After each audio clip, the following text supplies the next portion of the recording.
अमेरिकी राजदूत Sergio Gor ने पीएम मोदी से मुलाकात के बाद कहा कि अमेरिका भारत के साथ अपने रिश्ते को बहुत अहम मानता है। ट्रंप मोदी को महान नेता और निजी दोस्त मानते हैं। दोनों में रक्षा, व्यापार और खनिजों पर बात हुई, जबकि टैरिफ को लेकर दोनों देशों के संबंधों में तनाव है। मोदी ने उम्मीद जताई कि गोर भारत यूएस साझेदारी को मजबूत करेंगे। अब आगे बढ़ते हैं खबरों में। मायावती के बयान के बाद कानपुर में सपा और भाजपा के बीच बयानबाजी तेज। सपा विधायक ने कहा, भाजपा पर पीडीए का भारी दबाव है। वहीं भाजपा विधायक ने पलटवार करते हुए कहा कि मायावती गेस्ट हाउस कांड को भूली नहीं है। अब चलिए अगला खबर भी देखिए। अमेरिका चीन ट्रेड वॉर तेज होने से भारतीय एक्सपोर्टर्स को बड़ा फायदा मिल सकता है। ट्रंप ने चीन के सामानों पर 100% अतिरिक्त टैरिफ लगाने का ऐलान किया है, जिससे अमेरिकी बाजार में भारतीय सामानों की मांग बढ़ सकती है। अब बढ़ते हैं आगे के खबरों में।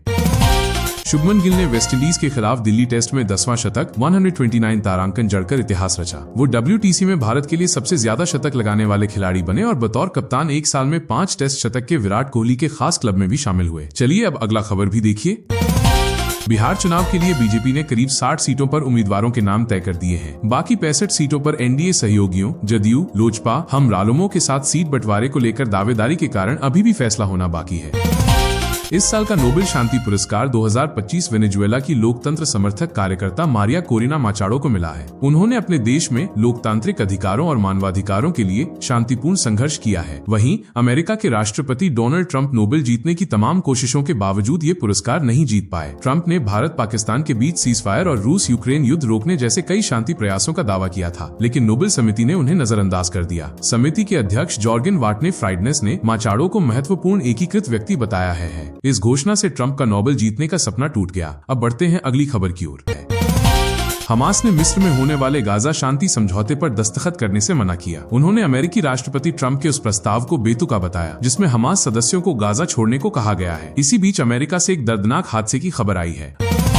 अमेरिका के लॉस एंजल्स में हंटिंगटन बीच पर एक भयानक हेलीकॉप्टर क्रैश हुआ। टेक ऑफ के तुरंत बाद हेलीकॉप्टर अनियंत्रित होकर पेड़ से टकरा गया। हादसे में 5 लोग घायल हुए, जिनमें 2 हेलीकॉप्टर सवार और 3 सड़क पर मौजूद लोग शामिल हैं। अब खेल के मैदान से हैरान कर देने वाली खबर सुनिए। नामीबिया ने T20 मैच में साउथ अफ्रीका को 4 विकेट से हरा दिया है। क्विंटन डी कॉक की वापसी भी टीम को जीत नहीं दिला पाई। ये नामीबिया के लिए एक बड़ा ऐतिहासिक पल है। और अब नजर डालते हैं सरकारी नौकरियों से जुड़ी अपडेट पर। इंडियन नेवी बैंक और अन्य सरकारी विभागों में नौकरी के अवसर। इंडियन नेवी ने INCET 2025 के लिए आवेदन शुरू किए। सरकारी बैंकों में 50,000 कर्मचारियों की भर्ती होगी। BPSC असिस्टेंट इंजीनियर परीक्षा की तारीखें जारी। UPSSSC ने जूनियर असिस्टेंट का मुख्य परीक्षा परिणाम घोषित किया। जल्द करें आवेदन, महत्वपूर्ण तिथियां पास। वहीं राजनीति में एक और चर्चा में है राहुल गांधी। बीजेपी ने कांग्रेस नेता राहुल गांधी की दक्षिण अमेरिका यात्रा पर सवाल उठाए हैं। बीजेपी IT सेल प्रमुख अमित मालवीय ने पूछा कि 26 सितंबर से वहां गए राहुल गांधी क्या कर रहे हैं और इतनी गोपनीयता क्यों है। उन्होंने राहुल को बिहार चुनाव के लिए वापस आने की भी सलाह दी। कांग्रेस ने कहा है कि राहुल गांधी 4 देशों की यात्रा पर हैं और वहां नेताओं, छात्रों से मिल रहे हैं। अब बात करते हैं ऑटोमोबाइल सेक्टर की बड़ी रिपोर्ट की।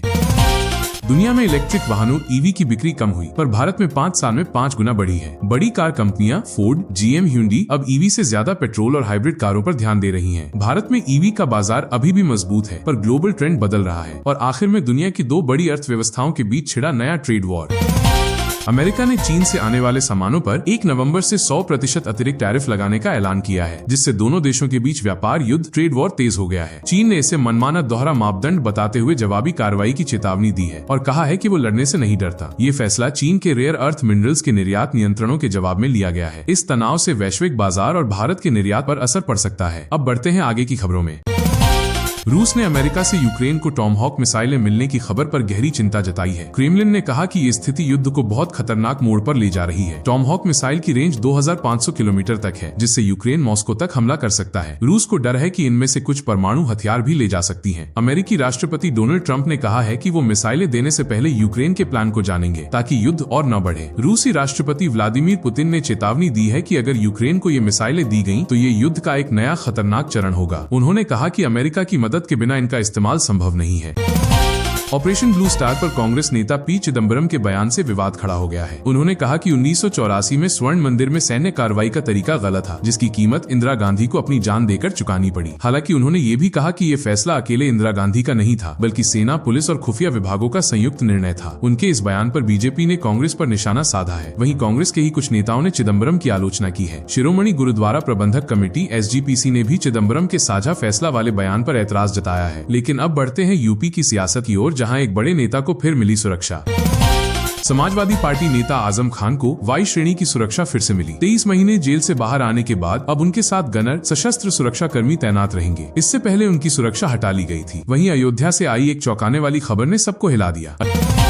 अयोध्या के रावत मंदिर के महंत राम मिलन दास की संदिग्ध मौत हो गई है। खाना खाने के बाद उनके मुंह से झाग निकला, जिसके बाद उन्हें अस्पताल ले जाया गया, जहां डॉक्टरों ने मृत घोषित कर दिया। पुलिस ने मंदिर की सेविका शकुंतला को हिरासत में लिया है और पूछताछ कर रही है। महंत ने हाल ही में 8 करोड़ की जमीन बेची थी। अब बात करते हैं यूपी सरकार की एकता को समर्पित बड़ी तैयारियों की। योगी सरकार लौह पुरुष सरदार पटेल की 150वीं जयंती 31 अक्टूबर धूमधाम से मनाएगी। 31 अक्टूबर को हर जिले में रन फॉर यूनिटी होगा। इसके अलावा सरदार एट 150 यूनिटी मार्च के तहत 31 अक्टूबर से 25 नवंबर तक हर लोकसभा और विधानसभा क्षेत्र में पदयात्राएं निकाली जाएंगी। इसका लक्ष्य युवाओं में देशभक्ति और एकता की भावना जगाना है। उधर पंजाब से आई है एक बड़ी खुशखबरी, खासकर युवाओं के लिए। मोहाली उत्तर भारत का नया IT हब बनेगा। इन्फोसिस वहां 300 करोड़ रुपए का निवेश करेगी, जिससे 2500 नई नौकरियां पैदा होंगी। ये पंजाब के युवाओं के लिए एक बड़ा मौका है, लेकिन इस बीच सरहद पार हालात और भी बिगड़ गए हैं। तनाव जारी। पाकिस्तान की पश्चिमी सीमा पर तनाव बना हुआ है। काबुल पर एयर स्ट्राइक के बाद अफगानिस्तान ने पलटवार किया है। अफगान सेना ने सीमा दुरंड रेखा पर मोर्चा खोलकर पाकिस्तान की कई चौकियों पर कब्जा कर लिया है। रिपोर्ट के अनुसार के प्रधानमंत्री शहबाज शरीफ ने अफगानिस्तान के पलटवार की कड़ी निंदा की है। उन्होंने कहा कि देश की सुरक्षा से समझौता नहीं होगा और हर उकसावे का मुंहतोड़ जवाब दिया जाएगा। शहबाज शरीफ ने तालिबान नेतृत्व को सीमा पर बढ़ते तनाव के लिए जिम्मेदार ठहराया है। दोनों देशों के बीच कुनर और हेलमंद जैसे इलाकों में अभी भी संघर्ष जारी है। पश्चिम बंगाल की सीएम ममता बनर्जी पर चुनाव अधिकारियों को धमकाने का आरोप लगाते हुए बीजेपी ने चुनाव आयोग में शिकायत दर्ज कराई है। शुभेंदु अधिकारी के नेतृत्व में बीजेपी नेताओं ने राज्य के मुख्य निर्वाचन अधिकारी से मिलकर मांग की कि ममता बनर्जी के खिलाफ FIR दर्ज हो। बीजेपी का कहना है कि मुख्यमंत्री का बयान प्रशासनिक तंत्र में डर फैलाता है और ये लोकतांत्रिक प्रक्रिया को कमजोर करता है। पार्टी ने चुनाव आयोग से निष्पक्ष चुनाव सुनिश्चित करने और अधिकारियों की सुरक्षा की मांग की। ममता बनर्जी ने इससे पहले चेतावनी दी थी कि अगर SIR प्रक्रिया जबरन लागू की गई तो राज्य में अशांति और दंगे जैसी स्थिति बन सकती है। अब बढ़ते हैं अगले अपडेट में। सपा नेता आजम खान के सुर अचानक बदल गए हैं। अखिलेश यादव से मुलाकात के 3 दिन बाद उन्होंने बसपा सुप्रीमो मायावती की जमकर तारीफ की। आजम ने कहा, पूरे देश में लोग मायावती का सम्मान करते हैं, वो बड़ी जननेता हैं, हम उनकी इज्जत करते हैं। साथ ही उन्होंने ये भी कहा कि अगर उनके किसी बयान से मायावती को ठेस पहुंची हो तो उन्हें अफसोस है। आजम ने बताया कि जब मायावती रामपुर रैली में आई थी तब वो उनकी मेहमान थी। इस बयान से सपा में हलचल मच गई है, क्योंकि कुछ दिन पहले ही अखिलेश से उनकी सुलह की बातें चल रही थी। अब एक और बड़ी खबर देखिए। लखनऊ में कांशीराम की पुण्यतिथि पर मायावती ने 9 साल बाद बड़ा शक्ति प्रदर्शन किया। मंच से उन्होंने अखिलेश यादव के PDA पिछड़ा दलित अल्पसंख्यक नारे पर तीखा हमला किया और पूछा कि अगर वे दलितों के हितैषी हैं तो उनकी सरकार ने दलित महापुरुषों के नाम पर बने जिलों के नाम क्यों बदले। मायावती ने योगी सरकार की कांशीराम स्मारक के रखरखाव की तारीफ भी की। अखिलेश ने जवाब दिया कि उनकी सरकार ने स्मारक में पेड़ लगवाए थे। मायावती की सक्रियता से यूपी की दलित राजनीति में नया समीकरण बनता दिख रहा है, जो चुनावी नतीजों को प्रभावित कर सकता है। अब चलिए नजर डालते हैं आगे की खबरों में। चुनाव आयोग ने देश भर में phase wise special intensive revision SIR कराने का फैसला किया है। इसकी शुरुआत उन राज्यों से होगी जहां 2026 में विधानसभा चुनाव होने हैं। इस प्रक्रिया में वोटर लिस्ट को अपडेट किया जाएगा ताकि कोई मतदाता छूटे नहीं। अब अगला खबर भी देखिए। भारत दौरे पर आए अफगानिस्तान के विदेश मंत्री अमीर खान मुत्तकी ने कहा कि बगराम एयरबेस किसी को नहीं दिया जाएगा। उन्होंने साफ किया कि अफगानिस्तान की जमीन का इस्तेमाल किसी देश के खिलाफ नहीं होने देंगे। मुत्तकी ने भारत के साथ बेहतर रिश्तों की उम्मीद जताई। अब चलिए ये खबर भी देखिए। वेनेजुएला की नेता मारिया कोरिना मचाडो को 2025 का नोबेल शांति पुरस्कार मिला। अमेरिकी पूर्व राष्ट्रपति डोनाल्ड ट्रंप ने कहा कि मचाडो ने उन्हें फोन कर बताया कि वो ये पुरस्कार उनके सम्मान में स्वीकार कर रही हैं। ट्रंप बोले, मैं खुश हूं, मैंने लाखों लोगों की जान बचाई। अब अगला खबर भी देखिए।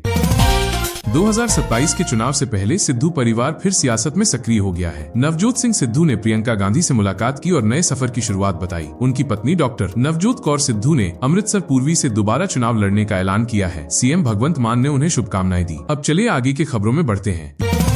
PM मोदी ने दिल्ली के पूसा स्थित IARI में किसानों के लिए 2 बड़ी योजनाएं शुरू की। 11,440 करोड़ रुपए की दाल उत्पादन मिशन योजना से दालों की खेती को बढ़ावा मिलेगा, जबकि 24,000 करोड़ की PM धन धान्य कृषि योजना से किसानों की आय और फसलों की उपज बढ़ाने का लक्ष्य रखा गया है। अब अगला खबर भी देखिए।